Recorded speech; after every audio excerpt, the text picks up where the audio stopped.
Sup friends, welcome back to the channel. So last year we covered a 2-player co-op game where you played as 2 small characters exploring a nightmarish world. In that video, I mentioned how it seemed totally up my alley as someone who loves horror and atmospheric adventure games like Limbo and Inside. While we did not enjoy much of that game, here we are again with another 2-player co-op experience featuring a different set of tiny protagonists navigating a terrifying world. This time it's Reanimal, the latest title from the creators of Little Nightmares 1 and 2. Naturally, we went into this with similar expectations. We weren't looking for something revolutionary, just strong atmosphere, simple but engaging co-op gameplay, and at least for me, looking forward to some genuinely unsettling moments. Thankfully, Reanimal mostly delivers. It's not perfect, but I think plenty of you will enjoy this, and it might even surprise you just a little bit. The real question is whether this is the right co-op game for you and your friends. Let's break it down. Oh yeah, there you go. Oh god. This is so gross. No, this is not going to be good. Oh, why? Oh No. Oh. I really dislike this. Oh, yeah, I don't love that. Give us a key though. Hey, but we got the key. Hopping into Ease of Play, we've got a lot of good things going on with Reanimal. First off, it's launching on every current console, PS5, Xbox Series, PC, and Switch 2, and it offers both local and online 2-player co-op. We played online and it was incredibly simple for one player to host the campaign, invite player 2 via room code, and jump right in. But that's not all. When playing online, Reanimal will feature a friend pass system at launch, meaning only one player needs to own the game while the other can download the friend pass version and play alongside them. You'll love to see that. Any game that implements a friend pass is a winner in our book. As for shared progression, it doesn't apply to local co-op or when using the friend pass. In the rare scenario when both players own the game and play online together, only the host retains that save and overall progress. That's a bit of a bummer, but realistically, most players will just use the friend pass anyway where it doesn't apply. And finally, in our 6-hour runtime with the game, we did not encounter any bugs, disconnects, or technical hiccups. With that out of the way, let's explain exactly what Reanimal is. Wait, where? Oh, there. It wants me to interact with the gut ball. What the fuck are you doing? What are you doing? Oh, dude, this is me now. That's crazy. I am the gut ball. Your guts, girl. As you'd expect from this type of game, Reanimal's story is intentionally vague. It follows a brother and sister navigating the island they once called home in search of their missing friends. Funny enough, I only know their siblings from the Steam description, otherwise the game doesn't directly reference this. The narrative leans heavily into allegory, with much of the storytelling conveyed through imagery rather than direct exposition. We won't spoil any major story beats here, nearly all of our footage is from the first half of the game, but we'll share more of our thoughts on the narrative at the end of the review. Gameplay, on the other hand, is more straightforward. Each level centers on finding one of your missing friends, usually while they're being hunted or held captive by that level's primary threat. Think of it like a Resident Evil style stalker. For much of the first half of the game, you'll spend a lot of time crouch walking between cover, hiding under tables, and waiting for whatever nightmare is patrolling the area to move on. But the more you play, the more the game becomes more about exploration and platforming, and even a bit of combat. Some levels feel more open than others, and if you hit a dead end, it usually means you need to backtrack and find a tool like, say, pliers to cut through a locked fence. Keeping a sharp eye is key, not just for progression items, but for secrets as well. Doing so can lead you to finding a number of optional side paths that can lead to collectible mass. These make for a fun distraction and often tie neatly into each level's theme. Throughout the campaign, you'll encounter classic co-op interactions too, like lifting hash doors or boosting each other up to ledges, but the game does a decent job of mixing things up as well. It doesn't introduce wildly different mechanics, but there's definitely some fun surprises in store. Most levels build towards a big, exciting set piece moment. At least I found them exciting, others might call them terrifying. That's the broad strokes of the gameplay though. Now let's zoom in and talk about how it actually holds up in co-op.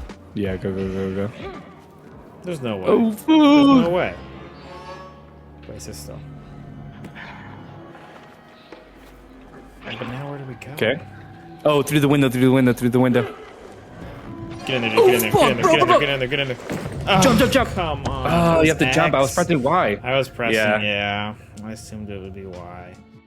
One thing we haven't mentioned yet is that you can play the entire experience solo with the second character controlled by AI, but for most of our time with it, we kind of forgot that was even an option. Not because it's doing anything revolutionary with co-op, more so that it's an experience that naturally works better with two people and has plenty of thrilling moments that are more fun to share. The co-op mechanics themselves are exactly what you'd expect in any of these kinds of games. Maybe you'll saw down a tree together by swinging back and forth, or maybe one player's going to open a path so the other can cross a gap, then that player drops a bridge so that the first can follow. That is standard stuff. It's not bad. There were definitely moments where we said, okay, that's kind of cool, but nothing groundbreaking ever happened from a co-op gameplay perspective. For instance, early in the second half of the game, one player gets a harpoon to shoot at enemies and mines while the other drives the boat, which again is cool, but just not particularly special. It's more about keeping both players engaged than reinventing co-op design. But I do want to talk about one thing that I would say is a bigger detractor. That's the classic stealth trial and error gameplay that dominates a lot of the first half of the game. Personally, I'm not a fan of this gameplay in like any modern games, period. I think it slows the pacing, it can feel frustrating when you're not sure what the game wants from you, and repeated hard resets kill momentum. In co-op, those frustrations can be amplified. Maybe your partner's foot is sticking slightly out of the geometry and you don't notice, that's a hard reset. Or you see an opening at the last second and you decide to go for it, but there's no time to communicate it before you're caught, that's a hard reset. I'm not trying to say that these sections would magically improve in solo play. I think they're bad again no matter what, but they're definitely a bit more frustrating when two players are involved. Ultimately though, Reanimal does not lean on that style for the entire runtime, and that's a great thing. The second half shifts towards bigger set pieces, faster pacing, and even a bit of light combat. The chase sequences in particular are a highlight in co-op. They're tense, well-paced, and surprisingly dynamic. You can sprint, jump, and even slide to escape danger. Those moments are elevated by some excellent camera work that constantly shifts to the most dramatic angle possible. So while the co-op interactions themselves are fairly simple, and yes, the stealth sections can drag, this still feels like a co-op first experience. The real strength is in sharing the adventure. Those big moments just hit harder when you're going through them together. Man, they are really biding their time. Yeah. They're really biding their time it's the wheel. something nice, until something pops up.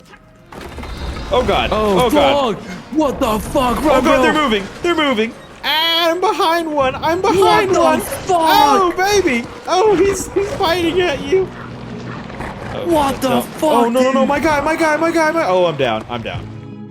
At the start of this video, I mentioned 3 things we wanted from this game: engaging co-op gameplay, strong atmosphere, and unsettling moments. As Andrew pointed out, Reanimal doesn't reinvent the wheel, but it also never left either of us bored.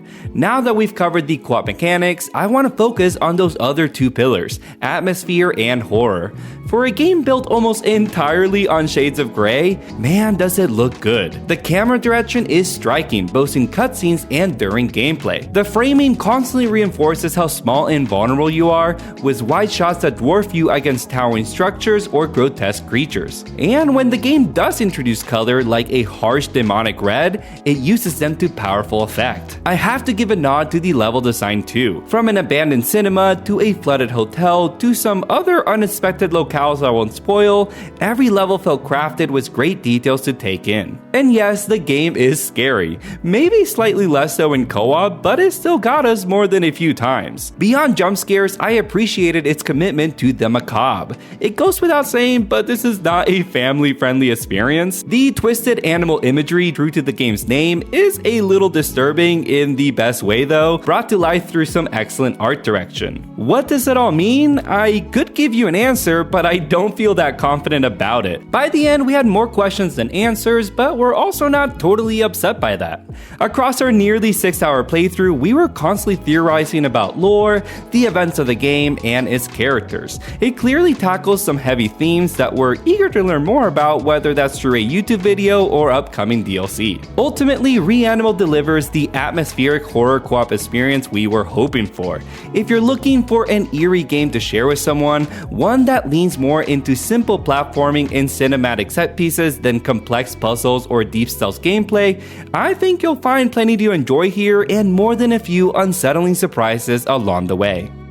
All right, guys, thanks for watching. We're really happy we were able to check this out and get the review up right on release day. We've got a couple more videos planned for the month, including our No Rest for the Wicked impressions. Yes, a little bit late, but better late than never, as well as potentially some coverage of Steam Next Fest demos and Towerborn. If any of those sounds interesting to you, be sure to subscribe for more co-op content or consider joining our Patreon for even more support. Either way, we'll catch you all on the next one.